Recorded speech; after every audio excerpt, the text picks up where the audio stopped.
Jeg kom til Danmark i slutningen af 1984 fra Iran, sammen med min mor i første omgang.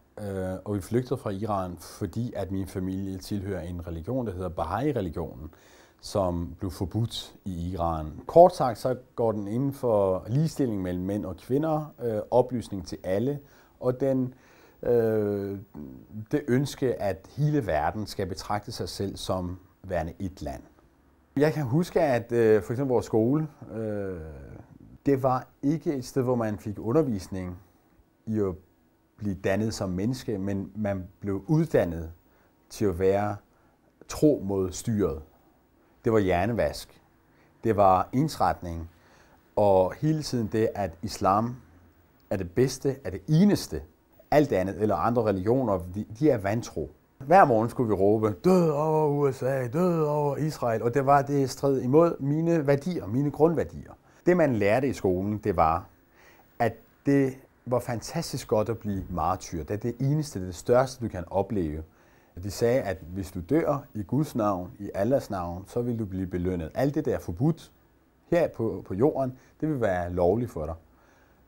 Jomfruer, sex, alkohol, alt det får du gratis. Det eneste, du skal gøre, det er at ofre dit liv for Allah og for sagen. Der var faktisk utrolig mange 10-årige drenge, som meldte sig.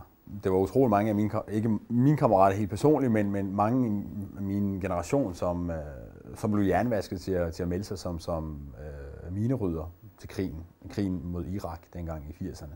Demokrati, det er jo mange ting. Demokrati er ikke kun det, at man skal stemme. Demokrati for mig er meget mere end systemet. Demokrati for mig er grundværdierne.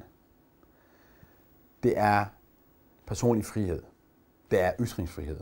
Det er det vigtigste. Det er jo at blive dannet til at tænke selv. Det er demokrati for mig. For eksempel en gang, hvor jeg skulle skrive en stil i Iran, hvor vi havde fået udleveret en form for skabelon. Et brev til en soldat i Iran-Irak-krigen. Og det havde vi fået for 5. gang, og jeg var træt af det. Vi skulle bare udfylde nogle ord og sige, nej, tomme steder, du modige brødre. Og sagde, nej, det gider jeg simpelthen ikke. Jeg vil skrive til en soldat, for det tror jeg have den af for. Det vil jeg. Men så valgte jeg at skrive en novelle. Jeg skrev en rigtig dårlig novelle, men jeg synes, det var det bedste, jeg kunne gøre.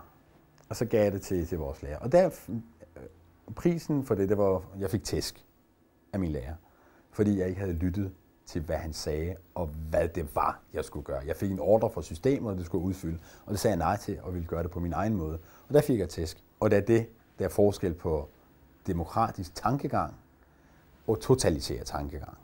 Fordi i det demokratiske tankegang er det stadigvæk plads til undren, og der er stadigvæk plads til at stille spørgsmål og være kritisk. I et fundamentalistisk samfund, et totalitært samfund, kommer de ikke og siger, I dør, hvis I gør dit og dat. Nej, de gør det omvendte. De prøver at sweet-talke.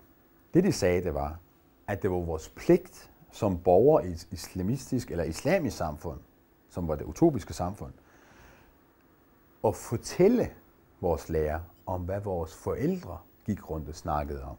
Simpelthen for at bruge det som efterretningsstof til at finde ud af, hvem var imod styret. Hvem skulle de anholde? Hvem skulle de fjerne? Hvem skulle lige pludselig forsvinde fra jordens overflade? Og det skete tit og ofte. Lige pludselig kom der biler foran et eller andet hus, og forældrene blev taget væk, eller faren var væk, eller storebroren var væk, fordi at en lille søster, en lillebror sagde i skolen, at ja, min mor sagde, at Khomeini er dum. Uret tikkede for mit vedkommende. Jeg var omkring de der 14 år, og vi tager beslutningen en dag, hvor det hele er ved at brase sammen, både hvad krigen angår, og Baha'iernes situation, og min situation som kommende minerydder.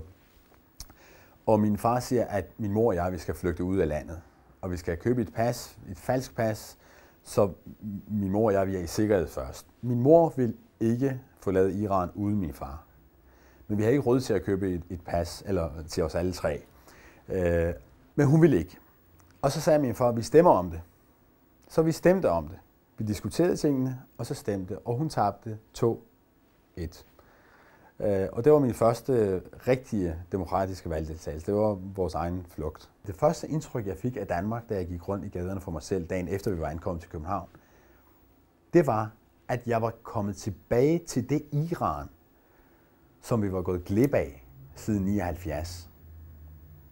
Fordi jeg oplevede lige pludselig, Gud, det er ligesom Teheran. Kvinder og mænd, de går sammen, uden tørklæder. De kigger på hinanden, de giver hinanden hånden, de snakker sammen. Man kan købe bøger, al slags bøger. Gud, ja. Og man griner, man hører musik, man spiller skak. Og det, der gik op for mig, som var meget fascinerende, det var, at de forskellige partier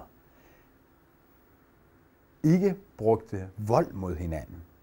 Det var det, jeg var vant til fra Iran. Partier og politikere, de bliver dræbt hver eneste dag. Eller sådan. Og her tænker jeg, hvad? De er uenige med hinanden, men de går ud og drikker øl sammen.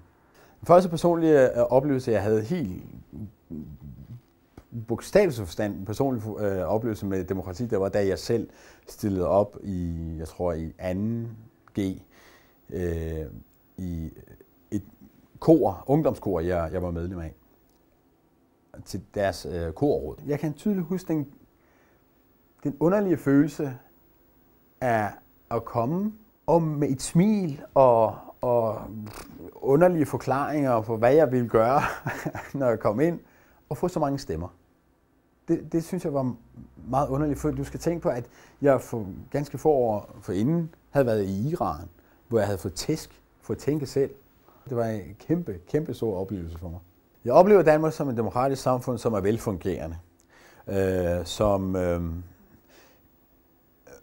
har en befolkning, som ikke bare er demokratiske, men demokratisk dannede. Og det er det vigtigste.